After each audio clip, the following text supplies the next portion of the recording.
le Mali, je vais prier, implorer les bénédictions et la miséricorde d'Allah. Parce que je suis musulmane. Vous dites Sophie, mais c'est Marianne que vous avez devant vous. Sophie Petronin a vécu pendant plusieurs années au Mali, où elle dirigeait une ONG franco-suisse d'aide à l'enfance. Le 24 décembre 2016, la septuagénaire disparaît à Gao, dans le nord du pays. Son enlèvement sera revendiqué 6 mois après par un groupe djihadiste affilié à AQMI.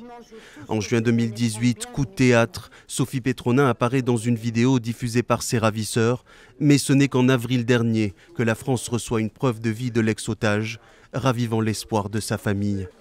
Sa libération jeudi, en même temps que 3 autres otages, pourrait être liée à un accord entre le gouvernement de transition au Mali et des factions djihadistes. Elle coïncide également avec la remise en liberté de dizaines de prisonniers, présentés comme des djihadistes par des responsables maliens. Elle a foulé le sol français ce vendredi pour la première fois depuis son enlèvement. Dès sa descente de l'avion, Sophie Petronin est accueillie par Emmanuel Macron et Jean-Yves Le Drian, avant d'être longuement enlacée par ses proches. L'épilogue de 3 ans et 9 mois de captivité pour celle qui était la dernière otage française dans le monde. Sophie Petronin, 75 ans, accueillie jeudi à l'aéroport de Bamako sous les cris de soulagement de son fils Sébastien Chadeau. C'est lui qui, pendant toutes ces années, s'est battu pour la libération de sa mère. Les premiers mots de l'humanitaire sont d'ailleurs pour son fils. Alors vraiment, je te demande de me pardonner. C'est tout ce que je voulais. Maintenant, je suis soulagée. Ça va. J'ai pu lui dire. Lui, il dit que non, non, non, non. Moi, je suis soulagée. Que moi aussi, j'avais vraiment envie de lui dire pardon. Parce que des fois, j'ai fait mon mieux. Mais tu as fait ce que tu pouvais faire, ce que tu devais faire. C'était pas assez. Sophie Petronin, bonjour. Bonjour, Serge. Comment vous vous sentez? Ma santé, elle va très bien. Je suis en pleine forme. Nos problèmes, nous venons de faire un check-up rapide avec le médecin qui est accompagné et tout va bien. Tout est en ordre, et pas de problème. Les 4 ans, ça a été long. Un peu. Mais j'ai transformé la détention, si on peut dire, en retraite spirituelle. Comme ça se passe mieux. J'étais dans l'acceptation de ce qui m'arrivait et je n'ai pas résisté. Et puis voilà, je m'en suis sortie. Vous étiez dans une prison à ciel ouvert. Ça se passait comment une journée pour vous, pour Sophie? Avec le lever du soleil à l'est, le coucher à l'ouest et perpendiculaire à midi. Oui, ça se passait bien. L'air était sain, bon. Votre fils s'est battu pour vous. Oui, mon fils est un battant, mais dans la famille, nous sommes tous des battants. Et c'est peut-être ce qui était le plus difficile à gérer pour moi, c'était de savoir que je l'avais mis dans un problème qui allait sacrément le secouer et lui demander de surmultiplier son énergie. Mais j'étais sûre et certaine au fond de moi qu'il réussirait. Il m'a dit dans une vidéo qui m'a été transmise, « Tiens bon, accroche-toi ». Donc j'ai dit, oh, s'il me le dit comme ça, je dois le faire. Donc je me suis accrochée, j'ai tenu bon. Et puis, j'ai beaucoup prié parce que j'avais beaucoup de temps. Voilà. Mais autrement, je me suis promenée, j'ai bien mangé, j'ai bien bu, de l'eau fraîche. Hein.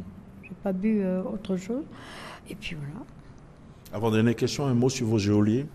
Sur mes geôliers? Oui. Les ravisseurs. Oui, appelez-les comme vous voulez. Moi, je dirais que ce sont des groupes d'opposition armée au régime. Il y a eu celle de 90. En 96, ils ont signé des accords de paix. Si nous voulons la paix réellement au Mali, il faut que chacun respecte son engagement. C'est pas des djihadistes, vos ravisseurs? Pourquoi vous les appelez djihadistes? Parce qu'ils font le djihad. Vous savez ce que ça veut dire en français? Oui. Djihad, c'est guerre.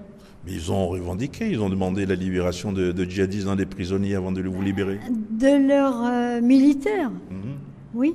Mais qu'a fait le gouvernement de transition? Il a demandé la libération de leurs militaires. Certains ont été libérés, je ne pourrais pas dire combien, mais dans les Maliens, ils ont été libérés. Donc, si vous avez un groupe de militaires d'armée de guerre et qu'il y a des militaires qui se font prendre, vous allez tout faire pour les faire libérer. Que vous soyez l'armée française, l'armée congolaise ou l'armée malienne ou l'armée américaine, ils vont tout faire pour les faire libérer. Ce qui est logique. Djihad, c'est guerre en français et c'est une guerre entre des groupes d'opposition armés au régime. Ils trouveront le chemin pour la paix, je leur souhaite en tout cas vivement. Dernière question, Sophie Pétronel. À Gao, vous êtes très connue. À l'époque, je vous avais rencontré là-bas déjà une dizaine d'années. Quand vous bougez, c'était tanti, tanti, maman, maman. Et vous avez un mot pour les gens de Gao aujourd'hui? Ce sera ma dernière question.